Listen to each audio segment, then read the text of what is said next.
Little Miss Lucky and the Naughty Pixies by Roger Hargreaves. Little Miss Lucky, as I am sure you know, is the luckiest person in the world. When she goes out for a walk, she always finds a pound coin lying on the ground. She never gets caught in the rain.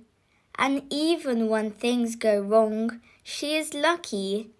The other week she locked herself out of Horseshoe Cottage where she lives, and guess who should come round the corner? Mr. Latchkey the locksmith.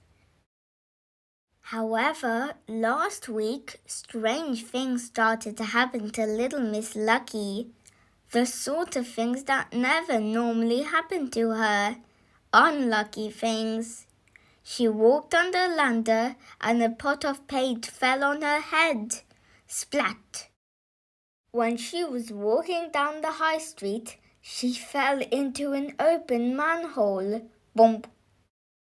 And as she was passing someone's garden, she was soaked by a sprinkler. Splash! Little Miss Lucky could not understand what was going on. But have you noticed anything? Have you noticed anyone new nearby when these unlucky things happen?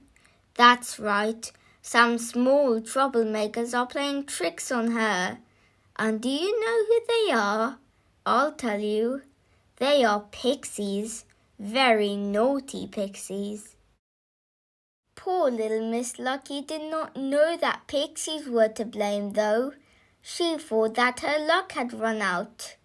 She was so worried that she went to see Dr. Make-You-Well. But the doctor was not there, and nobody knew what had happened to him. More bad luck, thought little Miss Lucky to herself.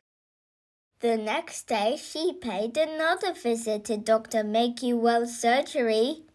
But again, he was not there. Double bad luck.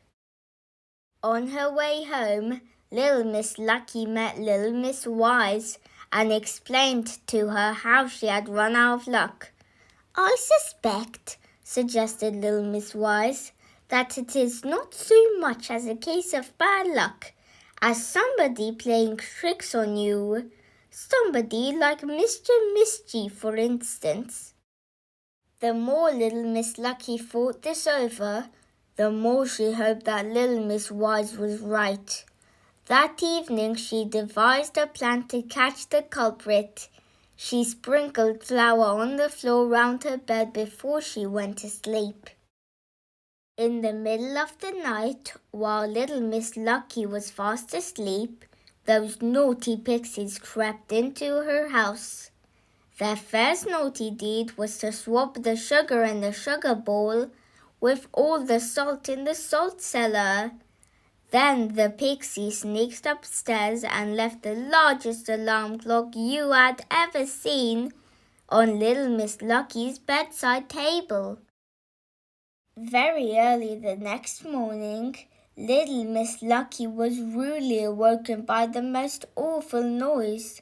Clang, clang, clang, rang the giant alarm clock. Little Miss Lucky's ears were ringing. When she looked down at the floor, there was a trail of flowery footprints for her to follow out of the door and down the stairs. Flowery footprints that were much too small to be Mr. Mischief's.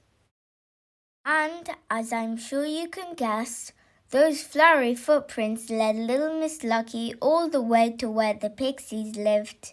The pixies were so surprised and worried at being caught that they promised there and then to never play another trick on little Miss Lucky.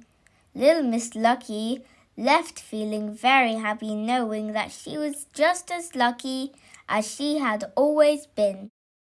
When she got home, she made herself a well-earned breakfast, eggs on toast and a pot of tea. She was so busy thinking about the pixies that, without realizing, little Miss Lucky put salt in her tea and sugar on her eggs. But you and I know that she didn't, did she? Because of the naughty Pixie's nighttime tricks, her breakfast was not spoiled. Now that's what I call lucky.